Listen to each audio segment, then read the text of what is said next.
Empowered by technology and on-demand information, Filipino consumer behavior is rapidly evolving.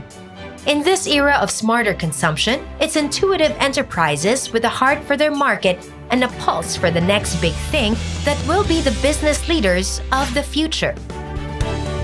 In Metro Manila, you're not going to find a higher concentration of the country's next generation of leaders than the University Belt. Demand for student housing has never dwindled in this neck of the woods. This is the rooftop of the España Grand Residences 2, which offers its residents this stunning view of Metro Manila. And I am joined by Mr. Rudy New, the property developer. Thanks so much for bringing me up here. I have to say that the view alone, plus the fact that it's centrally and conveniently located, I really understand now why this is one of the most sought-after addresses in the University Belt. Thank you. I wanted to point out that this condominium right here is the first in the University Belt to offer prepaid electricity. Tama po ba? Yes, tama ho yun. We're the first.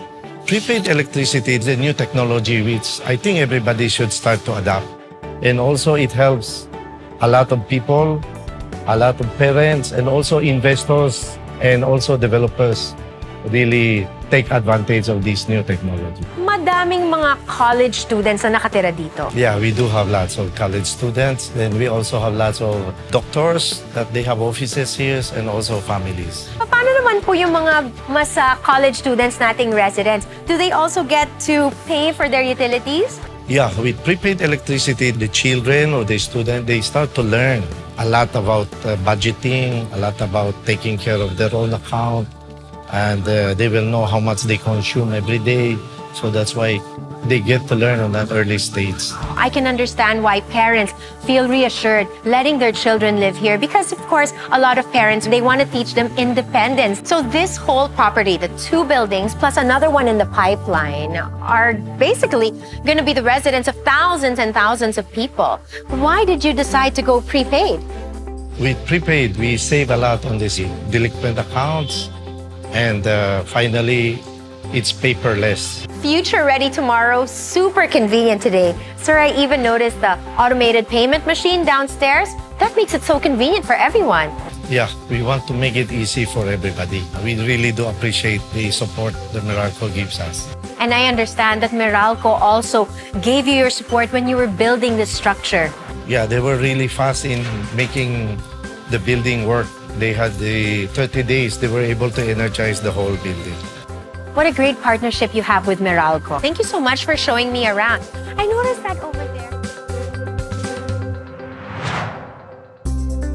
In every Filipino meal, the Pinoy sausawan is part and parcel of every dish. As far as Pinoy favorite sauces are concerned, Seasoned Supreme Foods and Juices Incorporated has got them all. Partners Angelica Franco and Revelino Martinez started their business selling halo-halo ingredients. But because it was seasonal, they began looking for a product that would be in demand throughout the year. Nagsimula kami sa palengke. And I came here, I look around, observe, but most of all, I talk to customer and stall owners. And what we found out is that ketchup pala yung pinaka-saleable na products. It turns out not only was ketchup a popular choice, vendors also liked buying in bulk. So Angelica learned how to make ketchup, soy sauce, patis, and other condiments in a public workshop, and together, they made the business grow. Yung banana ketchup kasi, carrier product. Pag sinabi natin carrier, pag nailatag mo doon sa market, pwede ka na maglagay pa ng ibang mga product mo na mas tatangkilikin uli ng mga customer nyo. Soon enough, the demand started to multiply, and they could no longer churn out the supply to meet the increasing demand. It was a good problem, but one that still needed to be solved. They had gone from manual to mechanical, LPG to electric, and after a year, they had to move to a more suitable location.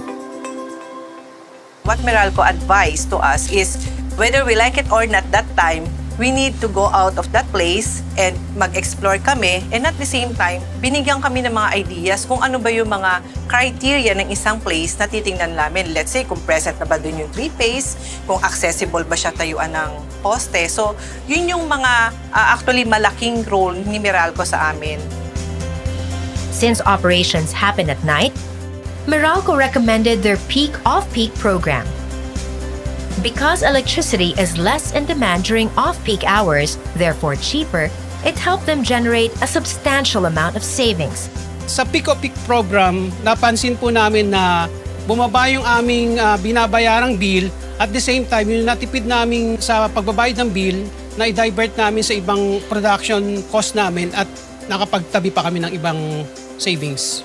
These days, Season Supreme's client base not only covers Metro Manila, but also includes Laguna, Bacolod, Cebu, and Bulacan. And that's great news for all of us Sausawan lovers.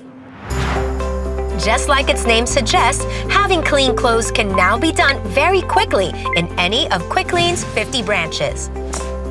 To keep up with today's fast-paced lifestyle, this innovative laundromat lets its customers load, wash, and dry in a matter of minutes. This is the Quicklean branch in Maginhawa, and I have a laundry date with Quicklean founder, Rocky Hernandez. I figured the best way to know more about Quicklean is to experience it myself. Yeah, sure. You want to try it out? Yeah, let's go.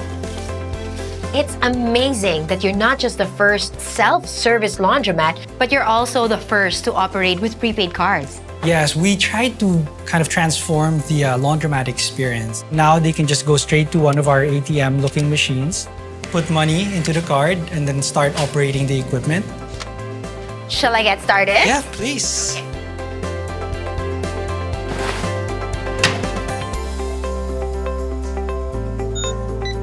Our dream is to transform laundry from something that really don't like to think about to something that, you can look forward to. That sounds like a very relevant solution to a very do-it-yourself market. I understand Meralco has really been a big part of your journey. So prior to working with them, we didn't know that a lot of our contracts are actually not the proper contracts for, our type of business. So after working with Meralco Biz Partners, we were able to correct the contracts to what it should be. And, now we're saving a lot of money. And I understand you also have, apart from the contract right-sizing, a payment arrangement with Meralco. We used to invest a lot of time and effort into just, monitoring, keeping track of the bills, making sure they're paid on time. But now with the auto-debit arrangement, we don't have to worry about that, and it frees us to just kind of focus more on the business. Tell me more about other things that you're going to be introducing. Our next payment innovation that we want to introduce, which is an app-based payment system, really relies on a very consistent internet because it uses the cloud technology. Radius uses pure fiber network technology and has very reliable internet. We feel confident that the internet connectivity would be consistent and reliable enough for us to actually start launching the app-based payment system. Oh, see? Done in 30 minutes. You know what? You officially have a Quicklean convert, Rocky. I am your newest customer. Okay, we're gonna go this way and finish my laundry. For being a testament to Filipino ingenuity and creativity, we recognize 3 of the country's most spirited business enterprises. First Golden Achievers Development and Realty Corporation. Season Supreme's Foods and Juices Incorporated, and Quicklean 1 Hour Laundry Incorporated for being Meralco BIZ Luminaries for 2017.